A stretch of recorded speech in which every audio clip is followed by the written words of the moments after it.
Good morning guys. So nandito tayo sa Liton Hotel, Naga City. Today is February 13, no?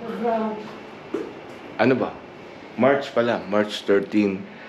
Oh, Friday the 13, no? Time check 7:40. So going to breakfast tayo. Check natin yung breakfast nila. Okay, so again, kung hindi ka pa nakapag-subscribe sa channel natin, Pasyal Unlimited, please like, share, comment, subscribe. Let's go.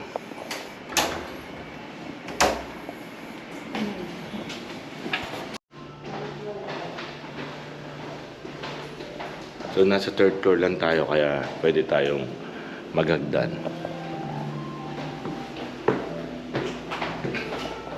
Again, ang bango ng ano nila guys, ang bango ng amoy dito, no? So yan.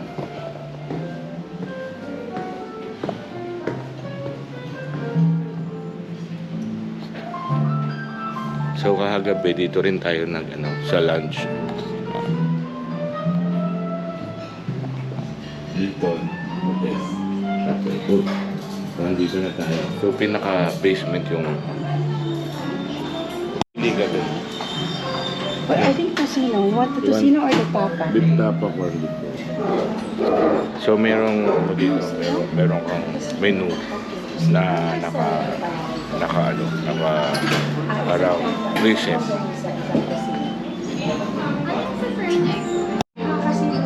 Hindi, okay yan. Sige. Or beer. Here, by the couch.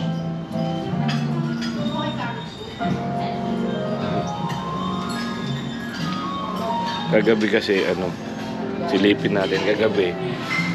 Dumating kami na mga 11. So yun yung tapat ng McDonald's.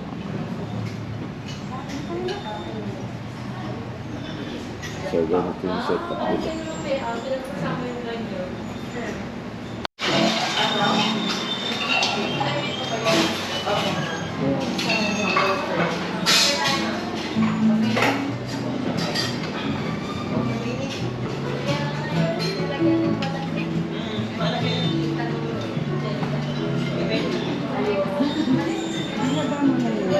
Oh, may drink. Here from there.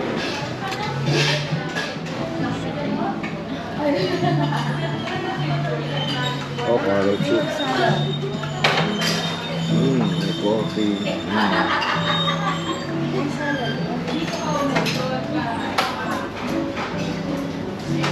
Oh, sabi niyo. Steamed rice dito.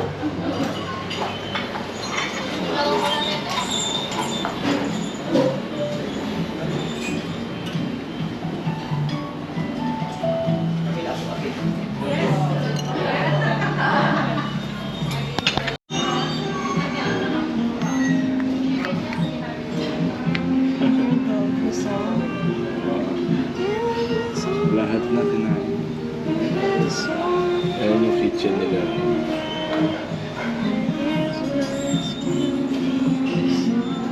Wala na yung salad ko.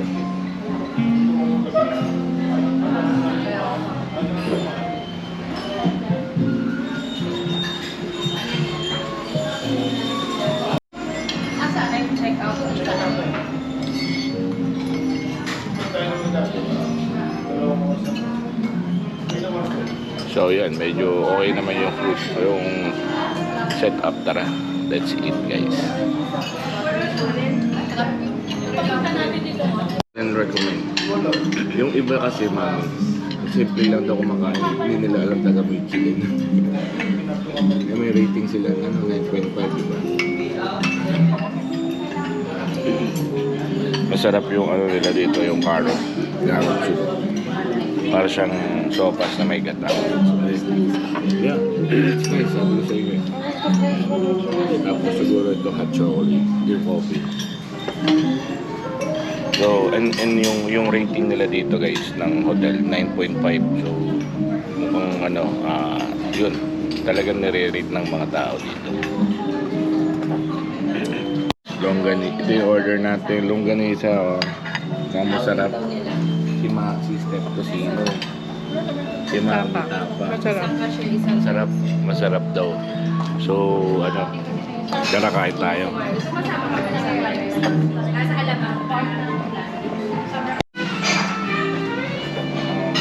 Alam ko may gym dito eh.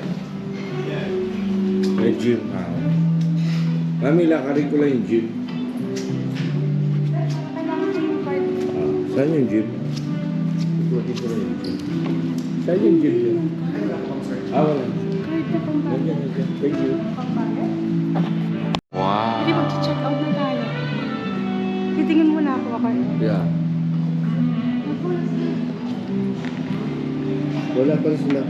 Wala pala silang gym, no? So, yun, ano.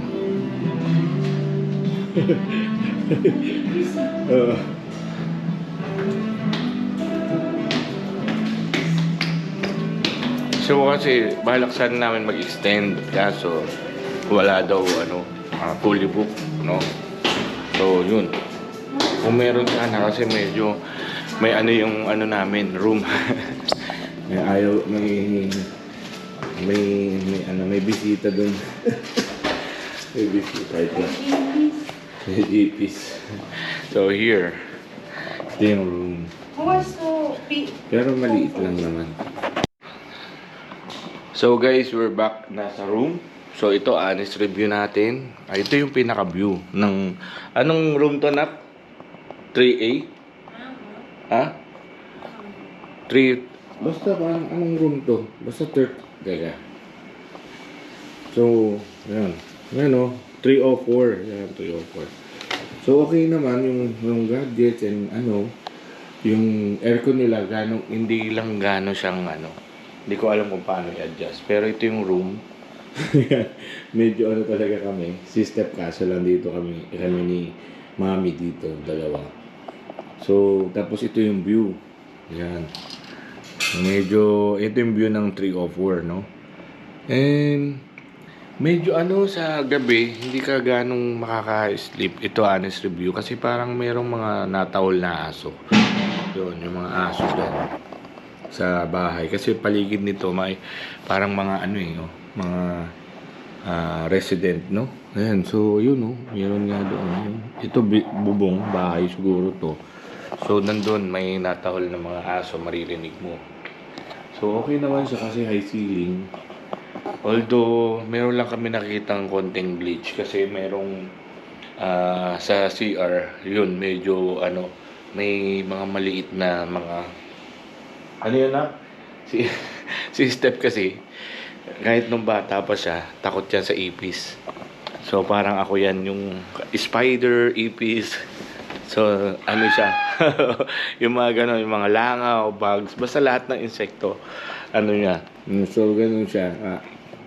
Medyo, ano siya doon? Medyo, ayaw niya ng mga gano'n. So, pagka, kasi, yun, meron siya nakitang gano'n. Either langaw or bangaw, ayaw na niya. Or ipis or gagamba, ayaw na niya yan. So, parang, basta talagang ano na siya, yung ayaw niya, lalayo na siya. So, kaninang umaga, actually kagabi, nakita ko na yun. Hindi ko lang pinansin. Kala ko, aalis na. Tapos kaninang umaga, nung pagkagising namin, bago kami mag-breakfast, yun. Nakita niya yung ipis. So, yun, again, at least na experience namin and sana nakakuha kayo ng feedback pati sa breakfast. So kung gusto yun hindi naman okay yung bangon niya, yung ano niya, pero siyempre talagang ganun yung ano minsan mga rooms, no? Hindi mo masasabi. So yun, see you on my next vlog video. Kung hindi pa kayo nakapag-subscribe, please like, share, comment, and subscribe. And see you on our next. Siguro tingnan natin, baka may iba kami mapuntaan dito sa Bicol. And kung meron kayong pwedeng i-suggest or recommend, baka pwede nating puntahan, no? So again, see you on my next vlog. See you, bye-bye.